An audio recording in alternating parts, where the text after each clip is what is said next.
बहुत सारे बच्चों को और बहुत सारे बड़े लोगों को मैंने देखा आजकल एक बहुत कॉमन प्रॉब्लम हो गई है, लेथार्जी। लेथार्जी यानी सुस्ताहट, आलस, उठने का मन ना करना, कुछ करने का मन ना करना।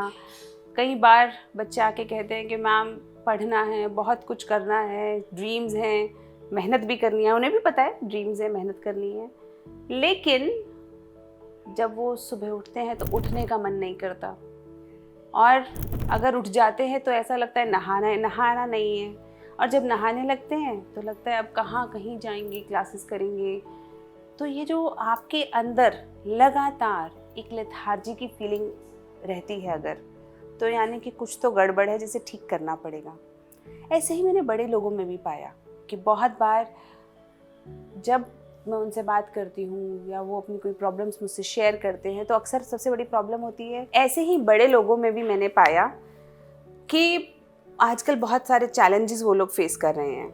मैंने लेडीज़ से सुना कि अरे मेरा एक्सरसाइज करने का मन नहीं करता, मुझे पता है एक्सरसाइज करनी चाहिए, या मेरा काम पे जाने का मन नहीं करता, या मेरा घर के काम करने का मन नहीं करता। बड़े लोगों में मैंने देखा कि वो लोग अक्सर थके थके रहते हैं, और जब वो ज़्यादा थके थके से रहते हैं अक्सर मैंने देखा उनकी बीमारियां बढ़ जाती हैं। वो अपने आप को ज़्यादा बीमार महसूस करने लगते हैं और उन्हें लगता है कि अरे हाथ में दर्द है, पैर में दर्द है। कई बार सच में बीमारी के कारण भी होता है, लेकिन अक्सर जो हमारे बीच में, हमारे साथ रह रहे लोगों में जो ये आलस आ जाता है, जब ये हमारे भीतर ये निराशा सी एक आ जाती है कि हमसे नहीं होगा या हम नहीं कर पाएंगे, ये बड़ी कॉमन प्रॉब्लम होती जा रही है। अगर प्रॉब्लम है, मैंने अक्सर देखा है कि फिज़िकल थकावट नहीं है, ये मेंटल या स्पिरिचुअल थकावट है। हमारा शरीर तो जितना हम भागते हैं, जितनी मेहनत करते हैं, उतना ज़्यादा एक्टिव होता जाता है। आपने देखा होगा जो लोग बैठ जाते हैं वो बैठे ही रहते हैं। अगर आप लंबे समय से एक्सरसाइज ना करो तो आपके जोड़ जुड़ जाएंगे, यानी कि आपकी नीज़ हैं, एल्बोज़ हैं, गर्दन है, कमर है, ये सब आपस के अंदर और टाइट फ्यूज़ हो जाएगी और आपके दर्द बढ़ने लगेगा शरीर में। तो यानी कि फिज़िकल मूवमेंट बहुत ज़रूरी है, एक्सरसाइज बहुत ज़रूरी है। जैसा कि कहा भी जाता है कि movement is responsible for the fresh energy. जब तक आप चलते रहोगे, fresh energy, fresh water, fresh चीज़ें। नदी में भी अगर नदी रुक जाए तो बदबू आने लगती है, चीज़ें रुक जाती हैं। इसीलिए बहती नदी सबसे प्योर होती है, सबसे एक्टिव होती है। तो एक्टिव रहना फिजिकली बहुत ज़रूरी है। जब कभी आपको लगे कि आप ज़्यादा थक रहे हो तो सबसे पहले क्या करना है, उठ के कहीं पे वॉक करने चले जाना है। या नीचे पार्क पे वॉक करनी हो, और कुछ नहीं तो सूर्य नमस्कार कर सकते हो। हल्का सा वहीं पे जहाँ आप खड़े हैं वहीं पे जॉगिंग कर सकते हो। कुछ बेसिक बैठे बैठे भी एक्सरसाइज हो जाती है, हाथ पैर चलाना, ऐसे ऐसे करना, बहुत सारे हैं। आप देखोगे सिटिंग एक्सरसाइजेज यूट्यूब पे तो आपको बहुत सारी मिल जाएंगी। आपकी नेक की एक्सरसाइजेज आप कर सकते हो। बहुत सारी चीज़ें हैं जो हम बैठे बैठे भी कर सकते हैं, और कई एक्सरसाइजेज तो लेटे लेटे भी कर सकते हैं, उसमें भी परेशानी नहीं है। तो अगर आपको लग रहा है कि आपसे उठा नहीं जा रहा, लेटे लेटे स्टार्ट कर दो। यानी कि हमारे मन की प्रॉब्लम है, बॉडी की प्रॉब्लम कम है। सबसे पहला physical activity, increase your physical activity slowly and steadily. धीरे धीरे करके ये कोशिश करनी है कि जब भी मौका मिले आप धीरे धीरे करके अपनी फिजिकल एक्टिविटी को इंक्लूड करो अपनी उसमें। जैसे आपको लगता है कि 2 ही फ्लोर्स हैं तो लिफ्ट लेने की जगह पे सीढ़ियाँ चढ़ जाओ। अगर आपको लगता है कि ये सामान किसी और से मंगाने की जगह खुद भाग के ऊपर से कमरे से ले आओ या नीचे गाड़ी से ले आओ, ये भी फिजिकल एक्टिविटी है। हम लोगों ने सामान उठाना भी बंद कर दिया है। जिन लोगों के पास ज़्यादा सुविधाएं हैं वो तो अपना एक बैग भी नहीं उठाते हैं आजकल। तो कहीं ना कहीं वो भी हमारी मसल्स के अंदर वीकनेस लेकर आ रहा है। अपना बैग उठा लो जहाँ मौका लगे, अपना सामान खुद उठाने की कोशिश करो, अपना काम खुद करने की कोशिश करो। जैसे आप सुबह बेड से उठते हो तो कम से कम अपनी चादर तह कर दो, और कुछ नहीं तो आप अपना पानी अपने पास एकदम बगल में रखने की जगह थोड़ा सा दूर भी रख सकते हो कि आपको चल के जाके पानी पीना पड़े, या जो भी चीज़, या फिर मोबाइल फ़ोन सबसे अच्छा है पानी नहीं, मोबाइल फ़ोन आप दूर रखिए, क्योंकि जब आप मोबाइल फ़ोन दूर रखेंगे तो नोटिफिकेशन आएगा, आपको चल के जाना पड़ेगा, फिर वहीं पे मोबाइल छोड़ के वापस आ जाइए। सबसे बढ़िया सोशल मीडिया का इससे अच्छा उपयोग क्या हो सकता है। तो ये तो हमारी हो गई फिज़िकल एक्टिविटी। लेकिन फिज़िकल एक्टिविटी करने के लिए भी पहले हमें मेंटली और स्पिरिचुअली तैयार होना पड़ेगा। आपने देखा होगा कि जिस व्यक्ति को आप पसंद करते हो उस व्यक्ति के लिए आपको कुछ करने में परेशानी नहीं होती। जैसे आप माँओं से पूछोगे ना, अगर जो मदर्स होती हैं, आप उनसे पूछिए कि अगर बेटी घर आ रही होती है तो कैसे भाग भाग के उनके शरीर में एकदम जैसे है ना किसी ने डबल ग्लूकोज लगा दिया हो। उस दिन उनके घुटनों में भी दर्द नहीं होता, पैरों में भी दर्द नहीं होता, कमर में भी दर्द नहीं होता, सारा खाना बन जाता है। खाना बनाने के बाद भी एनर्जी होती है कि क्या क्या क्या ना कर लिया जाए। ऐसा क्यों? सपोजिटली आप जिसे पसंद करते हो, आप जिसे प्यार करते हो, वो व्यक्ति आ रहा है, कहाँ आपको दर्द होता है? आप बहुत एक्टिव हो जाते हो अचानक से। और वहीं पर सपोजिटली कोई वो व्यक्ति आ रहा हो जो आपको पसंद नहीं है, अचानक से आपको लगेगा कि मेरे से तो उठा ही नहीं जा रहा, शरीर एकदम दुखने लगेगा, सर दुखने लगेगा और पता नहीं क्या क्या हो जाएगा। तो यानी कि it's a very practical understanding. हमारा मेंटल स्ट्रेस ज़्यादा है, मेंटल लेथार्जी ज़्यादा है, और अगर हमने उसे ठीक कर लिया तो फिज़िकली भी हम ज़्यादा एक्टिव हो जाएंगे। तो लेकिन ये मेंटल लेथार्जी आती क्यों है?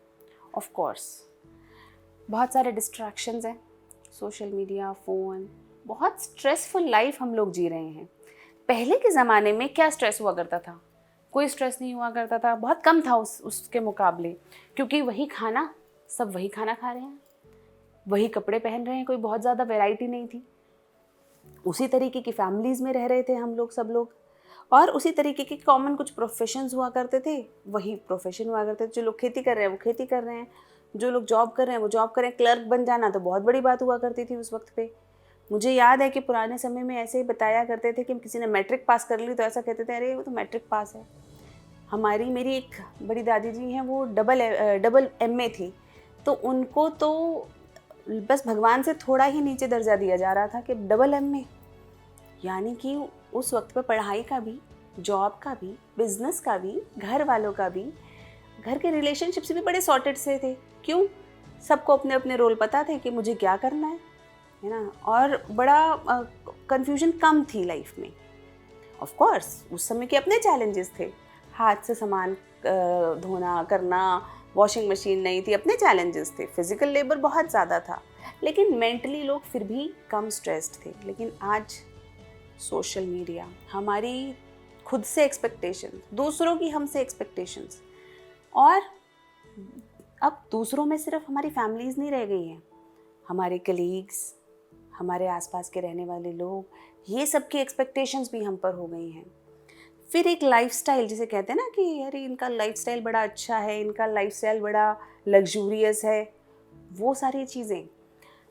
पहले एक घड़ी मुझे याद है कि बचपन में 10th क्लास के में जब अच्छे नंबर आने पे मुझे घड़ी खरीदी थी मैंने। कुछ पैसे मैंने अपने ट्यूशन से कमाए थे, कुछ मम्मी ने दिए थे, तो टाइटन की एक बड़ी छोटी सी प्यारी सी घड़ी आया करती थी। जब मैंने वो घड़ी खरीदी थी, मुझे ऐसा लगता था कि जैसे दुनिया खरीद ली, और उस घड़ी को कितना सहेज के रखा है कि आज भी वो घड़ी मेरे पास है और मैं उसे कभी कभी पहनती हूँ। एक घड़ी। लेकिन अब मैं देखती हूँ कि आज चाहे 4 घड़ी भी मिल जाएं, लेकिन वो ना खुशी रहती है, ना कई बार वो आपके अंदर वो फीलिंग आती है कि इसे संभाल के रखना है, क्योंकि बहुत सारे एक्सपेक्टेशंस खुद से हैं कि आज आपको वो स्मार्ट वॉच मिल गई तो स्मार्ट वॉच के अंदर भी ये फ़ीचर नहीं है, अच्छा इसमें मुझे कॉलिंग का फ़ीचर भी चाहिए। 100 चीज़ें आपके मन में आने लगती हैं। आप किसी व्यक्ति से मिलते हो तो आपको उस व्यक्ति के अंदर 100 चीज़ें चाहिए। आप चीज़ खरीदते हो, आप जो भी खरीद लो, मोस्टली लोग अनसेटिस्फाइड मिलेंगे आपको। आप फ़ोन खरीद के देख लो, आप कितना महंगा, कितने एडवांस्ड फीचर का खरीद लो, अगले 6 महीने में आपका डिससेटिस्फाइड होना तय है, क्योंकि उससे बेहतर फीचर आ ही जाएगा। आप कपड़े खरीद लो, महंगे कपड़े भी अगर आपने कभी खरीद लिए ना, तब भी आपको रियलाइज़ होगा कि किसी दूसरे ने आपसे महंगे कपड़े पहन रखे हैं, आपसे भी बड़ा कोई और ब्रांड पहन रखा है। तो satisfaction, mental peace is missing. और जहाँ ये मेंटल पीस मिसिंग हुआ, जहाँ हमारे, क्योंकि अब जब मेंटल पीस हमें खुद को ही, हम खुद ही अपने आप से सेटिस्फाइड नहीं हैं, तो मोस्ट प्रॉबेबली हम अपने आसपास वालों से भी सेटिस्फाइड नहीं हैं, अपने परिवार से भी सेटिस्फाइड नहीं हैं। चाहे वो आपका स्पाउस हो गया, चाहे आपके मदर फादर, इन लॉज, बेटा बेटी, फ्रेंड्स, सबसे हमें बहुत एक्सपेक्टेशंस, और उन्हें भी हमसे बहुत एक्सपेक्टेशंस हैं। तो यानी कि सब अनसेटिस्फाइड सी लाइफ जी रहे हैं। सबको लग रहा है कि पता नहीं दूसरा हमारे बारे में क्या सोच रहा है, हमसे क्या एक्सपेक्टेशंस लगाए बैठा है। सब एक दूसरे के बारे में ऐसे ही सोच रहे हैं और सब परेशान घूम रहे हैं। यानी कि ये जो मेंटल लेथार्जी की कॉमन प्रॉब्लम चालू हुई है, उसका root cause is this, the expectations we have put on ourselves and others. It's okay, it's your life. इतना ज़्यादा नहीं लोड लेना लाइफ में कि लाइफ ही बोझ बन जाए या लाइफ में ऐसा लगने लगे कि मुझसे कुछ नहीं होगा। It's okay. और सबसे अच्छा काम क्या करना है ना, जो करने का मन है वो तुरंत उठ के कर लो। अब ये लगेगा तुरंत उठ के जब मन ही नहीं कर रहा तो कैसे करें। मैंने अपनी लाइफ में ये रूल बनाया था और उससे मुझे बहुत फ़ायदा हुआ, मेरे स्टूडेंट्स जिनको मैंने ये बताया उनको बहुत फ़ायदा हुआ। सपोजिटली आप एक्सरसाइज करना चाहते हो तो कोई टारगेट मत बांधो कि मुझे 1 घंटा एक्सरसाइज करनी है या आधा घंटा एक्सरसाइज करनी है। कोई टारगेट नहीं आपके पास। आपको बस उठ के एक बार एक्सरसाइज करना शुरू करना है। फिर आपके पास समय हो, टाइम हो, तो आप 5 मिनट बाद उसको कंटिन्यू रखो। और अगर आपको लगता है कि नहीं मैं सिर्फ 5 ही मिनट एक्सरसाइज कर सकता हूँ या 1 ही मिनट कर सकती हूँ, तो 1 ही मिनट करो। पर लेकिन डेली अगर आपने सोचा है तो वो ज़रूर करो। उसके अंदर ये मत करो कि अरे अब नहीं, वो उतना तो आपको देखो एफर्ट डालना पड़ेगा, लेकिन तुरंत उठो, एक बार 5 मिनट की एक्सरसाइज कर लो। बुक नहीं पढ़ी जा रही है आपसे, कोई बात नहीं, 5 मिनट की बुक पढ़ लो, ज़्यादा देर नहीं, 5 मिनट।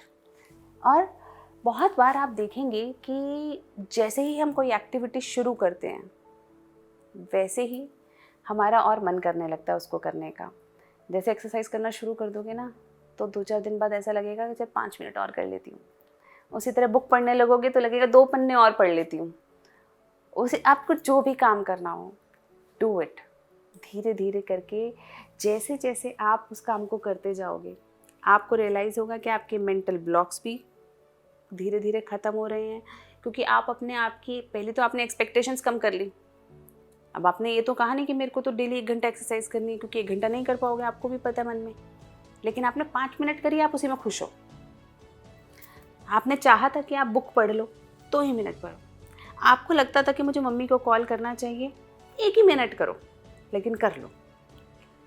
क्योंकि क्यों, अगर आपने 1 मिनट के लिए भी कॉल नहीं करा तो आपको गिल्ट होता रहेगा, अरे कॉल नहीं किया। दूर दराज का एक दोस्त है जिससे बहुत लंबे समय से हेलो हाई नहीं हुई, कोई बात नहीं, बस कॉल करो या उसे सिर्फ एक मैसेज डाल दो, how are you, hope you are well, just got I just got or rather I just had a remembrance of you, बात खत्म। वरना हम वो जो दिमाग का गिल्ट है, दिमाग की जो एक्सपेक्टेशंस हैं, उन्हें लिए बहुत लंबे समय तक घूमते रहते हैं और फिर हम लोगों को रियलाइज़ होता है कि एक्चुअली में करा कुछ नहीं, सर पे पूरा दिन बोझ है लेकिन हुआ कुछ नहीं। तो उस चीज़ से हमें बचना है। लास्टली स्पिरिचुअल बर्डन से भी बचना है। बहुत बार हम लोग स्पिरिचुअली फटीग्ड हो जाते हैं।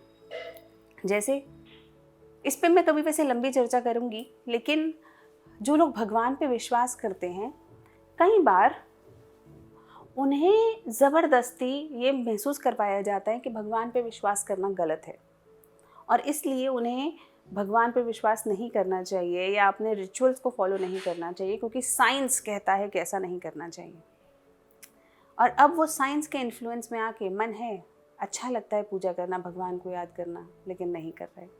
उसी तरफ से दूसरे ऐसे लोग हैं जो भगवान को नहीं मानते, जिन्हें रिचुअल्स करना अच्छा नहीं लगता, लेकिन परिवार, पेरेंट्स, आसपास का समाज ज़बरदस्ती उनके ऊपर ये विचार थोपता है कि अगर तुम्हें करना है तुम्हें करना पड़ेगा, नहीं तो तुम हमारी डिसरिस्पेक्ट कर रहे हो। तो यानी पेरेंट्स कई बार इतना ज़्यादा इस चीज़ में इंडल्ज हो जाते हैं कि वो इस बात को नहीं समझते कि बच्चा उनकी प्रॉपर्टी नहीं है, उसके अलग विचार हो सकते हैं। या जो भी हमारे आसपास के ऐसे लोग हैं, तो कई बार जिस चीज़ को हम मानना चाहते हैं उसको नहीं मान पाते मन से, यार जिस चीज़ को नहीं मानना चाहते उसे ज़बरदस्ती हमसे करवाया जाए। तो ये जो ज़बरदस्ती के सौदे होते हैं ये हमारे मन में कहीं ना कहीं दब के बहुत परेशान करते हैं। जैसे कहते हैं ना, दबा हुआ नासूर, देखो ऊपर का जख्म होता है तो दिखता है, उसका इलाज भी जल्दी हो जाता है, एंटीबायोटिक भी लगाई जा सकती है, लेकिन जो ये दबे हुए जख्म होते हैं, दबे हुए नासूर होते हैं, ये बड़ी प्रॉब्लम करते हैं। तो देखिए आपके अंदर ऐसे कौन कौन सी ऐसी बातें हैं जो आपको परेशान कर रही हैं। रिजॉल्व देम सिंपली, बहुत ज़्यादा कॉम्प्लिकेटेड नहीं सोचना, सिंपल सोच के उसे रिजॉल्व करना है। एक चीज़ करनी है कि जो करने का मन करे, चाहे 1 मिनट करो लेकिन कर लो, उसे अपने शेड्यूल में इंक्लूड कर लो। Slowly and steadily you will realise कि धीरे धीरे लेथार्जी भी कम हो जाएगी। Thank you so much.